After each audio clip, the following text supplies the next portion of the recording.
بعد قمة ألاسكا التي جمعت بين الولايات المتحدة الأمريكية وروسيا، تحركت موسكو في اتجاه استغلال الظرف السياسي لتوسيع النفوذ العسكري عبر نقل تقنيات متقدمة إلى بعض حلفائها، وكانت الجزائر من أبرز المستفيدين، فقد حصلت القوات الجوية الجزائرية على فرصة استثنائية لتعزيز أسطولها من مقاتلات سوخوي 30 بتقنيات جديدة تضعها في مصاف الطائرات الأكثر تطوراً في العالم.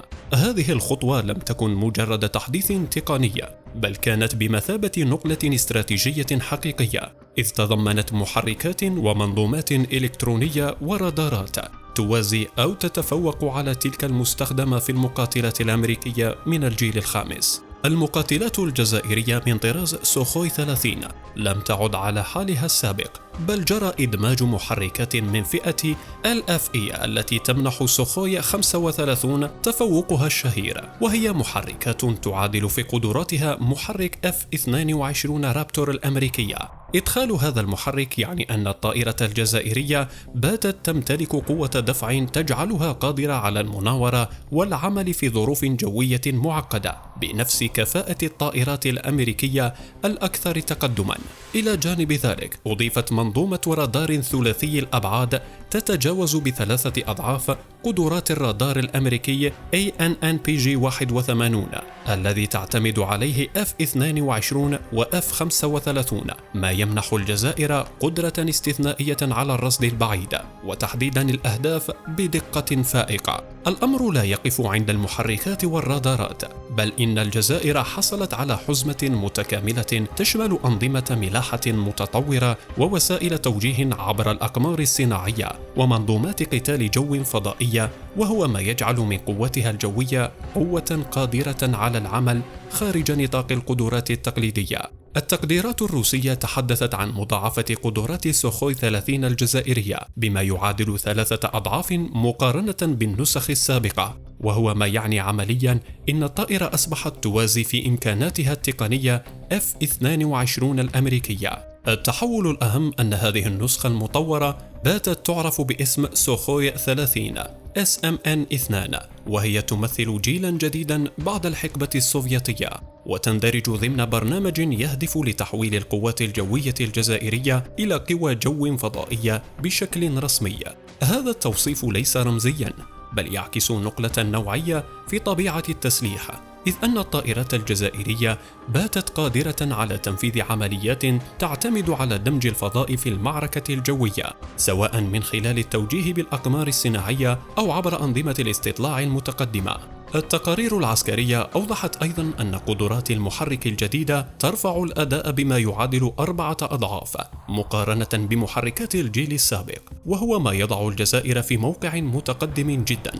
هذه النقلة أثارت موجة انتقادات ومخاوف داخل إسرائيل التي ترى أن تفوقها الجوي مهدد، خصوصاً أن الجزائر لم تعد وحدها، بل أن تركيا أيضاً تسير بخطوات متسارعة نحو امتلاك تقنيات الجيل الخامس، وهذا ما يعني أن إسرائيل التي كانت تحتكر في الشرق الأوسط مقاتلات الجيل الخامس أصبحت أمام واقع جديد يتمثل في ظهور قوتين إقليميتين قادرتين على موازنتها وربما تجاوزها. إلى جانب كل ذلك، هناك جانب سياسي لا يقل أهمية، فاستغلال موسكو لما حدث في قمة ألاسكا لم يكن مجرد رد فعل، بل كان جزاء من استراتيجية مدروسة. روسيا أرادت أن تظهر للولايات المتحدة الأمريكية أنها قادرة على خلق توازنات جديدة من خلال تسليح حلفائها بما يكسر احتكار الغرب للتكنولوجيا المقدمة. تسليم هذه الحزمة للجزائر كان رسالة واضحة، مفادها أن موسكو مستعدة لتغيير قواعد اللعبة،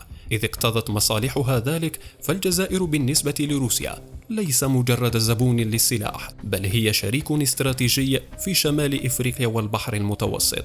الصحافة الإسرائيلية والخبراء العسكريون في تل أبيب عبروا عن قلقهم العميق من هذه التطورات، وطرحوا سؤالا مباشرا على حكومتهم: هل حان الوقت لكسر الخطوط الحمراء وتسليم إسرائيل تقنيات F-22 بالكامل؟ فالمعادلة تغيرت حين حصلت الجزائر على محركات تضاهي تلك المقاتلات الأمريكية، وعلى أنظمة قصد ثلاثية الأبعاد تفوق F-35.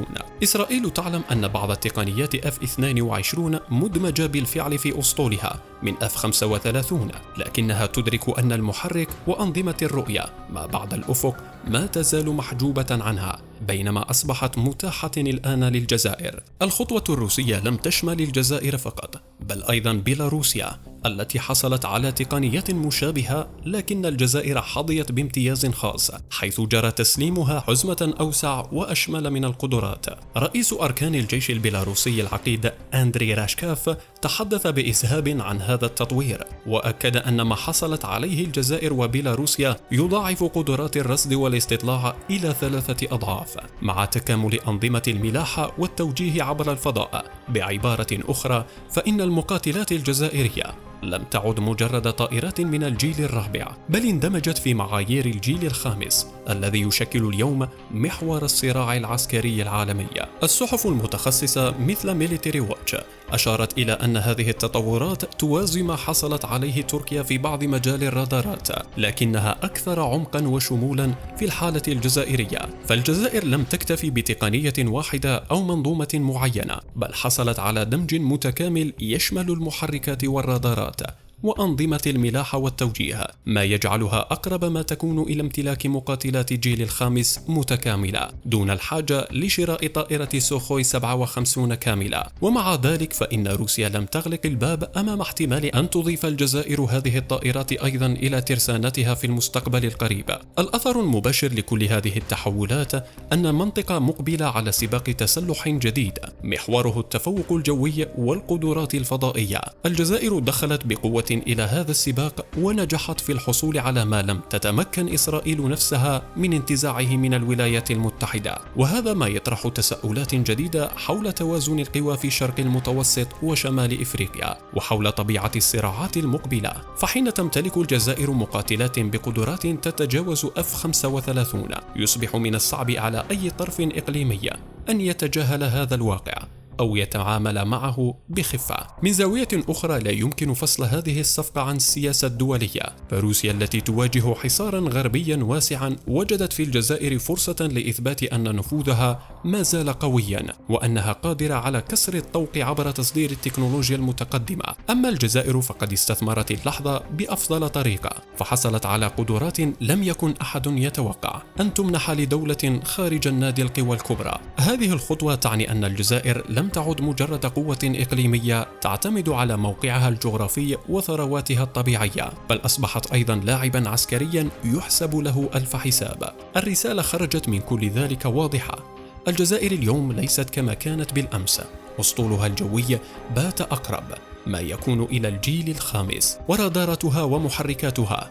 تضاهي أو تتفوق على أكثر ما تنتجه الولايات المتحدة. هذا التحول أثار ارتباكا في إسرائيل وخلق جدلا في الغرب حول حدود ما يمكن أن تصل إليه موسكو في تسليح شركائها، لكن المؤكد أن الجزائر خرجت من هذه الصفقة وعززت مكانتها بشكل غير مسبوق، وباتت رقما صعبا في معادلة الأمن القومي.